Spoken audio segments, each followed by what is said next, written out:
Numbers પર નજરના આજના એપિસોડમાં આપણે 4 કંપનીઓ વિશે ચર્ચા કરીશું જેમના હાલમાં રિઝલ્ટ આવ્યા છે. દરેકનું લેસન એક જ છે. તો શરૂ કરીએ અદાણી એન્ટરપ્રાઇઝથી.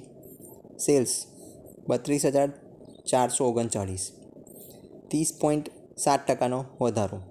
ઇબિટા 3,730 કરોડ, 2.5% વધારો. નેટ પ્રોફિટ -220 કરોડ એટલે કે લોસ કહેવાય. રેવન્યુમાં વધારો થયો છે પરંતુ પ્રોફિટ નેગેટિવ છે. ગ્રોથ આગળ જતાં આવી શકે છે પરંતુ પ્રોફિટેબિલિટીને લીધે શંકા બની રહે છે. અદાણી પોર્ટ સેલ્સ 10,737 કરોડ, 10.6% વધારો. ઇબિટા 5,817 કરોડ, -0.9%. નેટ પ્રોફિટ 3,328 કરોડ, 9% વધારો. સ્ટેબલ બિઝનેસ છે, પ્રોફિટ વધી રહ્યો છે પરંતુ ઇન્ફ્રાસ્ટ્રક્ચરની સ્ટોરીને લીધે રેવન્યુ જનરેશન આગામી સમયમાં પ્રિડિક્ટેબલ થઈ શકે નહીં. Bajaj Finserv sales 38,493 crore, -3.1%. EBITDA 14,510 crore, +4.7%. Net profit 2,538 crore, 13.9%નો વધારો. રેવન્યુ ડાઉન છે પરંતુ પ્રોફિટમાં વધારો છે. એફિશિયન્સી વર્કિંગ છે.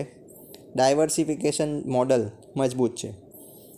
HUL એટલે કે Hindustan Unilever limited revenue 16,351 crore, 7.6%નો વધારો. ઇબિટા 3,841 કરોડ, 6%નો વધારો. નેટ પ્રોફિટ 2,992 કરોડ, 21%નો વધારો. ડિવિડન્ડ 22 રૂપિયા પ્રતિ શેર. કન્ઝમ્પશન ડિમાન્ડ સ્ટેડી છે. કન્સિસ્ટન્ટ કેશ જનરેટર કંપની છે.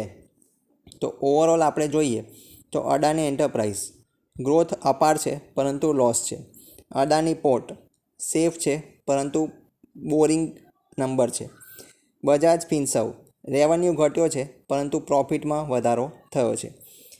HUL સ્ટેડી અને reliable number. High growth revenue પાછળ આપણે દોડીશું તો આગળ જતાં પેનિક આવી શકે છે. સસ્ટેનેબલ ગ્રોથ પાછળ આપણે જઈશું તો આપણે શેર બજારમાં બાજી જીતી શકીશું. તમે કયો રસ્તો પસંદ કરો છો? કોમેન્ટમાં જણાવો. જય હિન્દ, વંદે માતરમ.